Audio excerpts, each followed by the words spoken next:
नमस्कार। स्वागत है आपका इकोनॉमिक्स डॉज के 10 क्वेश्चन रोज वाली सीरीज़ के एपिसोड नंबर 2 में।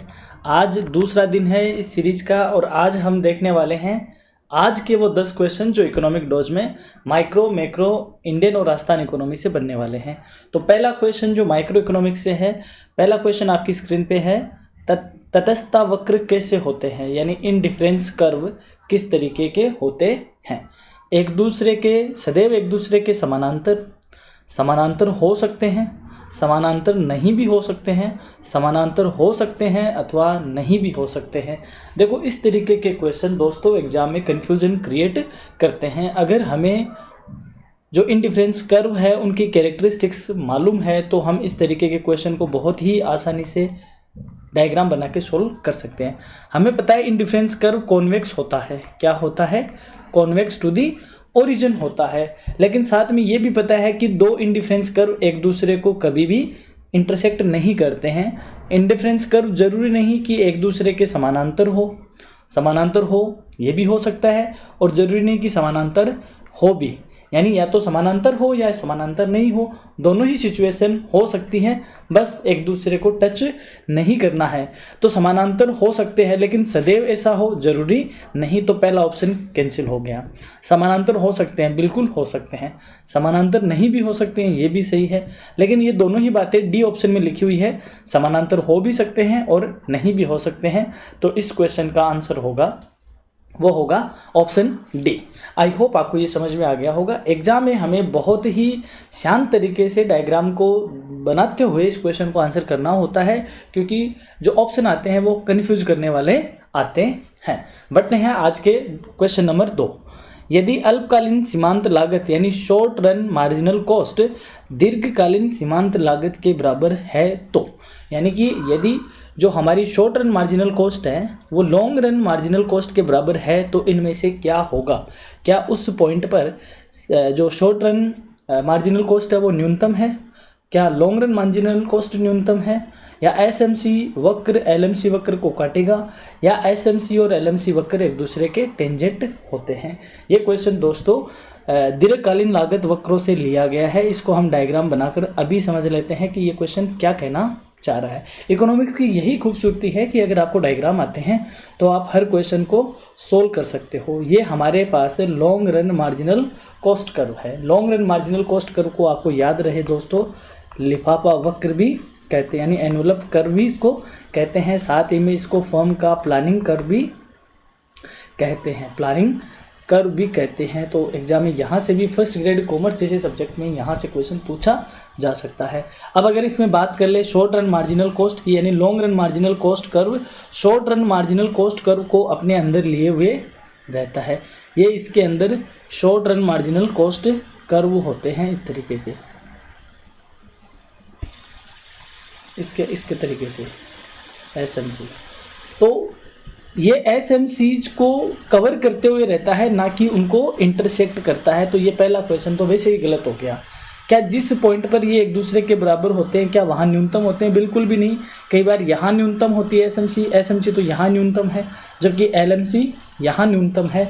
तो एलएमसी और एसएमसी जरूरी नहीं कि जहाँ पे एक दूसरे के बराबर हो वहाँ न्यूनतम हो। तो ये दोनों ही ऑप्शन कैंसिल हो गए। इस क्वेश्चन का जो सही आंसर होगा कि जहाँ पर ये एक दूसरे को बराबर होते हैं वहाँ एक दूसरे के टेंजेंट होते हैं, यानी एक दूसरे को स्पर्श कर रहे होते हैं। तो इस क्वेश्चन का आंसर होगा ऑप्शन नंबर डी, यानी कि जहाँ एसएमसी और एलएमसी एक दूसरे के बराबर होंगे वहाँ पर एक दूसरे को ये क्या करेंगे?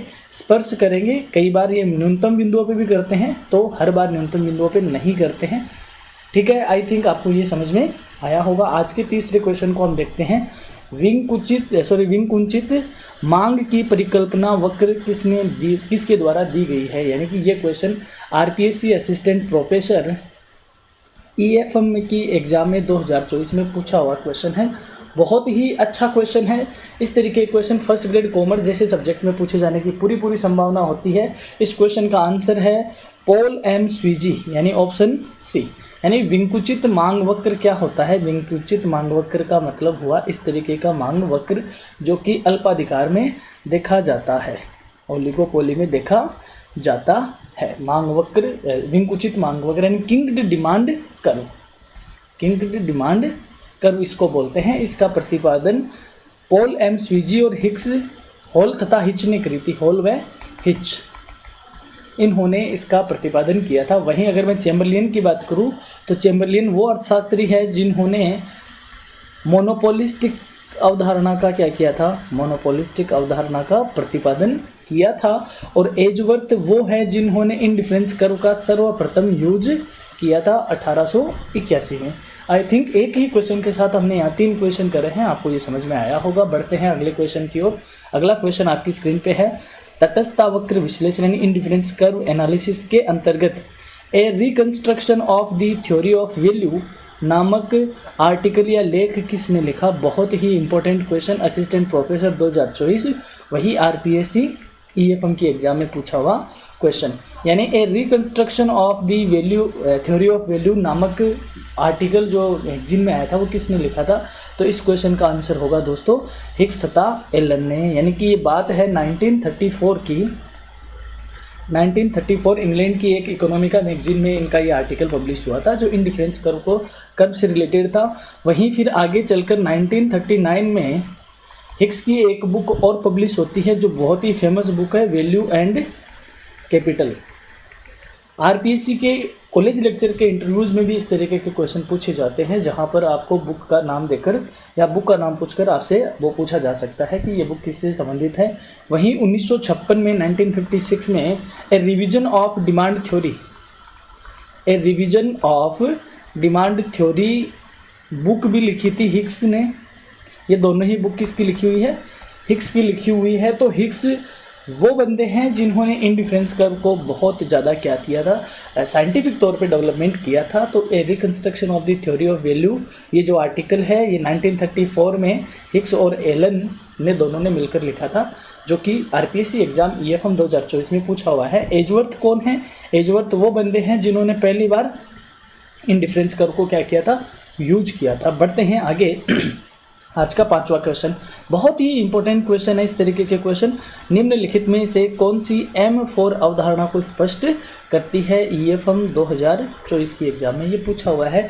आज हम इन सारी अवधारणाओं को इसी स्लाइड में कंप्लीट कर लेते हैं कि क्या चीज़ होती है। देखो दोस्तों, अप्रैल 1977 में मुद्रा पूर्ति यानी मनी सप्लाई से रिलेटेड 4 अवधारणाएं अपनाई गई थी जिन्हें M1, M2, M3 और M4 कहा जाता है। M1 में क्या शामिल किया जाता है, M1 में होता है जनता के पास कितनी करेंसी है और जनता की बैंक्स में कितनी डिमांड डिपॉजिट है। कितनी डिमांड डिपॉजिट है। डिमांड डिपॉजिट का मतलब है सेविंग अकाउंट में कितना जमा है जिसको आप जब विड्रॉ करना चाहो तब कर सकते हो। तो जनता के पास जो करेंसी अवेलेबल है प्लस उनकी जो डिमांड डिपॉजिट है जो बैंकों में जमा है, इसको क्या बोलते हैं, M1 बोला जाता है।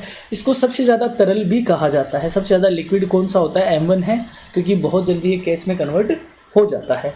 फिर बात करते हैं M2। M2 में क्या होता है, M1 यानी कि जनता के पास करेंसी कितनी है और बैंकों में मांग जमाई कितनी है, plus savings deposit with the post office saving banks. इसके अलावा यानी कि M1 के साथ साथ अगर पोस्ट ऑफिस की सेविंग्स को भी हम ऐड कर देते हैं तो हमारे पास आ जाती है जो सप्लाई की जो अवधारणा है M2 हमारे सामने आ जाती है। बात करते हैं M3 की। M3 में M1 तो होगा ही होगा plus net time deposit of bank यानी टर्म डिपॉजिट आएगा, net term deposit of bank. M1 के साथ साथ अगर बैंकों में जो टर्म डिपॉजिट है, जो फिक्स्ड अकाउंट्स में डिपॉजिट है, उनको भी अगर हम इन्वॉल्व कर देते हैं तो हमारे पास M3 आ जाएगा। M3 को समग्र मुद्रा संसाधन यानी एग्रीगेट मॉनेटरी रिसोर्सेज भी कहा जाता है। इसको स्टार मार्क लगाओ, ये एग्जाम के लिए इम्पोर्टेंट है कि समग्र मुद्रा संसाधन यानी एग्रीगेट मॉनेटरी रिसोर्सेज निम्न में से किसे कहा जाता है। और आपके सामने ऑप्शन होंगे कुछ इस तरीके के। तो एग्जाम में ये क्वेश्चन बनने की आपके लिए बहुत ज़्यादा पॉसिबिलिटी है। फर्स्ट ग्रेड कॉमर्स जैसी एग्जाम में ये क्वेश्चन बन सकता है। M4 की बात करें तो M4 में M3 का मतलब क्या हुआ, जिसमें M1 भी इन्वॉल्व है, साथ में टर्म डिपॉजिट भी इन्वॉल्व है, plus total deposits of post office savings. इन सबको मिलाकर जो हमारे पास अवधारणा आती है वो कौन सी आती है, M4 आती है। M1 को सबसे ज़्यादा लिक्विड माना गया है, वहीं M4 को सबसे कम लिक्विड माना गया है। M1 और M2 संकुचित मुद्रा है, जबकि M3 और M4 को क्या बोला जाता है, व्यापक मुद्रा बोला जाता है। तो जो हमारा ये क्वेश्चन है, इस क्वेश्चन का क्या आंसर होगा कि M4 की अवधारणा स्पष्ट करती है। तो M4 में क्या आएगा, M3 प्लस डाकघरों की कुल जमाएं, यानी इस ऑप्शन का जो हमारा इस क्वेश्चन का जो आंसर होगा वो होगा आंसर डी। यानी M4 में दोस्तों M3 तो आएगा, साथ में deposits with post office savings case का भी आएगा। तो इस क्वेश्चन का जो आंसर है वो होगा ऑप्शन नंबर डी। बढ़ते हैं अब अगले क्वेश्चन नंबर 6, जो कि इंडियन इकोनॉमी के सेगमेंट से हमारा क्वेश्चन है। वही आज हम सारे जो क्वेश्चन हैं वो EFM 2024 एग्ज़ाम से हमने ये सारे क्वेश्चन लिए हैं। बहुत ही अच्छे क्वेश्चन यहाँ से पूछे गए हैं।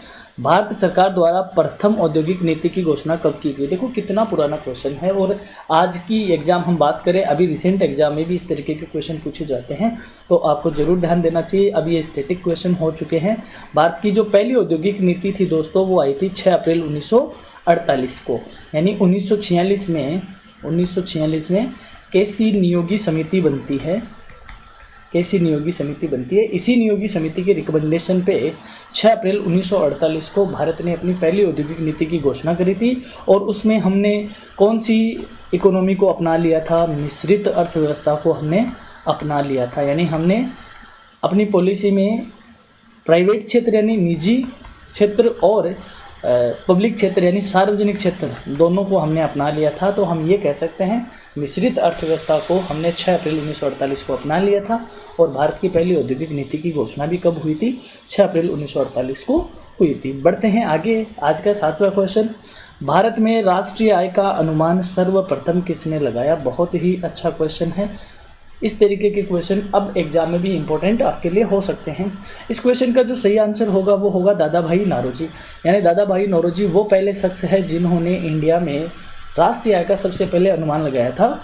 उनकी एक पुस्तक है, पुस्तक का नाम है the poverty and un-British rule in India. इस पुस्तक का जो प्रकाशन था वो हुआ था 1867-68 में।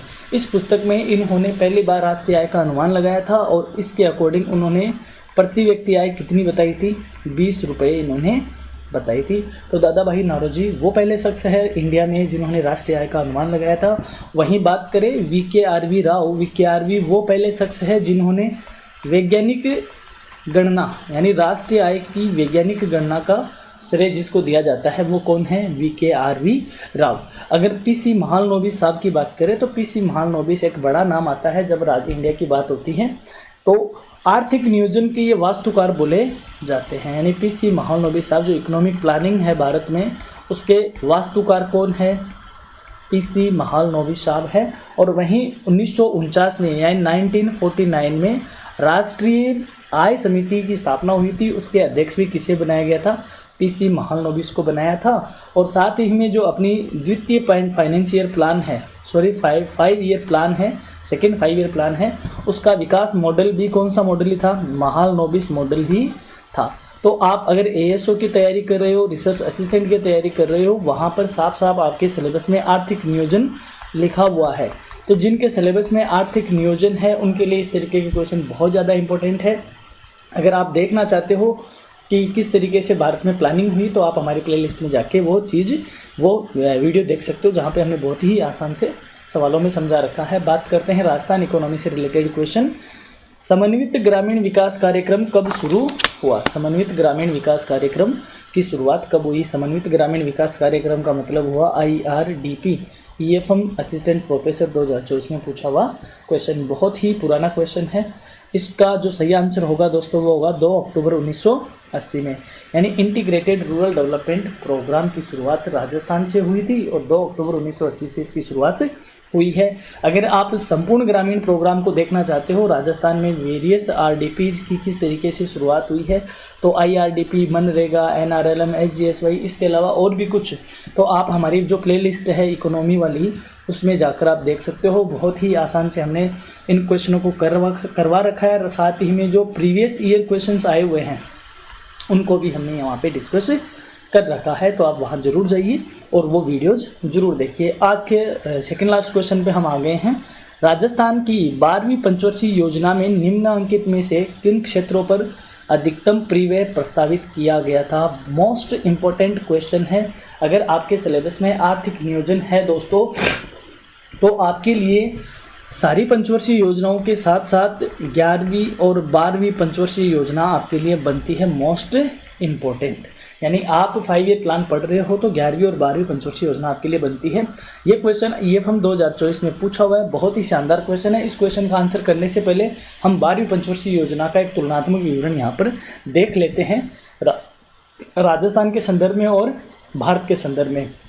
योजना का आकार बात करें तो 76,69,807 करोड़ भारत के लिए था और 1,96,992 करोड़ राजस्थान के रिगार्डिंग था। मॉडल की बात करें तो मॉडल कौन सा था? योजना आयोग का पत्र। दोनों के लिए कौन सा था? योजना आयोग का पत्र। और अगर उद्देश्य बात करें तीव्र अधिक समावेशी विकास, वही राजस्थान के लिए भी तीव्र अधिक समावेशी विकास। अब आता है इम्पोर्टेंट यहाँ से कि सर्वाधिक बल कहाँ दिया गया। भारत की बात करें तो भारत में सामुदायिक सेवाओं पर जो कि 34.7% है, वहीं राजस्थान में ऊर्जा विकास पर बल दिया गया था जो कि 36.92% है। जो हमारा क्वेश्चन है दोस्तों वो यही है कि किस पर सबसे ज़्यादा विकास फोकस किया गया। अगर हम बात करें किसके संदर्भ में, राजस्थान के संदर्भ में, तो ज़्यादा विकास किस पे फोकस था? ऊर्जा पे था। लेकिन अगर अपन पूरी बात करें तो ऊर्जा पे 36.92 था, वहीं भारत के संदर्भ में सामुदायिक सेवाओं पे। आर्थिक विकास का लक्ष्य अगर हम इंडिया की बात करें तो 8% का रखा था, राजस्थान की बात करें तो 7.7% का इम्पोर्टेंट है। औद्योगिक क्षेत्र का लक्ष्य 7.6%, राजस्थान के लिए 8%। सेवा का अलग है, कृषि का अलग है, लिंगानुपात का है, शिशु मृत्यु दर का है। तो ये कुछ आपके सामने मैंने डाटा रखे हैं जो कि मैं आपको यही कहूँगा कि अगर आप तैयारी कर रहे हो फर्स्ट ग्रेड की, असिस्टेंट प्रोफेसर की, ASO की, रिसर्च असिस्टेंट की, तो ये आपके लिए बहुत ही इम्पोर्टेंट, स्क्रीन पे जो दिख रही है टेबल बहुत ज़्यादा इंपॉर्टेंट है। बढ़ते हैं आज के लास्ट क्वेश्चन की तरफ। इससे पहले अगर आप पंचवर्षीय योजनाओं का पूरा देखना चाहते हो, 1951 से लेकर 2017 तक किस तरीके से पंचवर्षीय योजनाएं चली और नीति आयोग किस तरीके से आया, तो आप हमारी प्लेलिस्ट में जाके इस वीडियो को देखिए, जहां पर आपको एक ही वीडियो में सारी पंचवर्षीय योजनाओं को बड़े ही आसान तरीके से समझाया हुआ है, जिसको आप देख सकते हो। आज के अंतिम क्वेश्चन जो कि है आर्थिक समीक्षा 2024-25 से लिया हुआ क्वेश्चन, बहुत ही इंपॉर्टेंट क्वेश्चन इस तरीके के आते हैं। वर्ष 2024-25 के अग्रिम अनुमानों के आधार पर राजस्थान में स्थिर कीमतों पर सकल राज्य मूल्य वर्धन में कृषि क्षेत्र का योगदान रहने की संभावना है। देखो ये क्वेश्चन 2024 में पूछा हुआ था, वो उस टाइम का पूछा हुआ था 2022-23 के कॉन्टेक्स्ट में। हमने इसको किस में ले लिया? 24-25 के कॉन्टेक्स्ट में ले लिया। इस तरीके के क्वेश्चन को पढ़ने के लिए दोस्तों मैं आपसे यही कहूँगा, बड़े ही शांत मन से आपको पढ़ना है कि किस पे पूछा हुआ है। स्थिर कीमतों पर पूछा हुआ है, सकल राज्य घरेलू उत्पाद मूल्यवर्धन में पूछा है, या भारत के संदर्भ में पूछा है, तो क्वेश्चन को आपको इसको बहुत आसानी से बहुत आराम से ध्यान से आपको इसको पढ़ना पड़ेगा। इस क्वेश्चन का आंसर करने से पहले हम बात कर लेते हैं पूरे तीनों क्षेत्र की। ये जो आपके सामने स्लाइड है, यहाँ से फर्स्ट ग्रेड कॉमर्स जैसे सब्जेक्ट में, रिसर्च असिस्टेंट, ASO जैसे पेपर में आराम से 2 से 3 क्वेश्चन लेके जाता है सिर्फ ये एक स्लाइड। एक बार में ही हम इसको सारे को डिस्कस कर लेते हैं क्या चीज़ है। देखो हमने क्षेत्र लिया है और प्रचलित कीमत जो कि 24-25 है, और स्थिर या बुनियादी कीमत जो कि हमारा आधार वर्ष कौन सा है? 2011-12 है। 2 डेटा हमने लिए हैं। मैंने इनको सेवा क्षेत्र, उद्योग क्षेत्र और कृषि क्षेत्र, यानी कि होता कैसे है कृषि क्षेत्र, उद्योग क्षेत्र और सेवा क्षेत्र है, मैंने इनको उल्टा क्रम में लिया है। क्यों लिया है हम बात करेंगे सबसे बड़े योगदान के हिसाब से। तो राजस्थान की जो अर्थव्यवस्था है उसमें सबसे ज़्यादा योगदान किसका है दोस्तों? सेवा क्षेत्र का है, उसके बाद उद्योग क्षेत्र का है, और उसके बाद आता है कृषि क्षेत्र का। यानी अगर सरकार 100 रुपये की GDP है तो उसमें 45.92% किसका योगदान है? सेवा क्षेत्र का योगदान है। 27.16% किसका है? उद्योग क्षेत्र का। और 26.92% किसका है? कृषि क्षेत्र का है। वो भी कौन सी कीमत पे? प्रचलित कीमत पे। तो अगर हम मूल्य की बात करें जो करोड़ में है 721,120, यानी आप इस तरीके से याद करो, सेवा क्षेत्र का ग्रोस वैल्यू एडेड में क्या योगदान है? 721,120, जो कि 45.92% होता है। और अगर इसकी वृद्धि की बात करें पिछले साल की तुलना में तो 12.29% इसमें वृद्धि हुई है। वहीं उद्योग क्षेत्र की बात करें तो 426,472, जो कि 27.16% है, जिसमें वृद्धि हुई है 7.88%। कृषि क्षेत्र की बात करें तो 422,854। ये आपको लिखकर याद करना होगा और आपको ये बार बार प्रैक्टिस में लाना होगा, तभी आपके याद होगा। एग्जाम में बहुत पास के फिगर आते हैं जो आपको कंफ्यूज करेंगे, जो कि 26.92% का योगदान है और इसमें अगर वृद्धि की बात करें तो 11.44% वृद्धि हुई है। दोस्तों ये हमने बात करी है प्रचलित कीमत पर। अगर बात करें स्थिर कीमतों पे तो भी जो सेवा क्षेत्र है उसका योगदान होगा 370,492 करोड़ रुपए। जो योगदान है 45.07% और वृद्धि दर कितनी है 7.38%। उद्योग क्षेत्र की बात करें 233,383 28.39% और वृद्धि की बात करें तो 5.77%। वहीं कृषि की बात करें तो 218,112 कॉन्ट्रीब्यूशन हुआ 26.54% और वृद्धि की बात करें तो 5.05%। थोड़ा सा आपको माइंड में इस तरीके भी रखना पड़ेगा कि प्रचलित कीमत का योगदान हमेशा ज़्यादा होगा स्थिर कीमतों के मुकाबले, चाहे वो वृद्धि दर की बात हो, चाहे परसेंटेज की बात हो, मूल्य की बात हो। परसेंटेज में वह कैसे भी हो सकता है। तो आपके सामने ये जो स्क्रीन है, ये जो टेबल है, ये मोस्ट इम्पॉर्टेंट है। आपको इसका स्क्रीनशॉट ले लेना है क्योंकि ये अगर आप आर्थिक समीक्षा पढ़ते हो तो वहाँ पर ये 3 से 4 पेज में पैराग्राफ में लिखा हुआ है, जिसको हमने एक जगह लेकर आए और आपको सामने हमने रखा। तो ये था आज का इकोनॉमिक डोज, जहाँ पर हमने डिस्कस करे 10 क्वेश्चन को, जो कि राजस्थान इकोनॉमी, इंडियन इकोनॉमी और माइक्रो और मैक्रो और इकोनॉमिक सर्वे से संबंधित थे। First grade, assistant professor, ASO, RS, net, पटवार, वीडियो, हर तरीके के एग्जाम के लिए उपयोगी करियर सारथी कोचिंग का ये डोज आपके लिए आज का था। मिलेंगे जल्द ही नेक्स्ट डोज में, तब तक के लिए थैंक यू, शुक्रिया।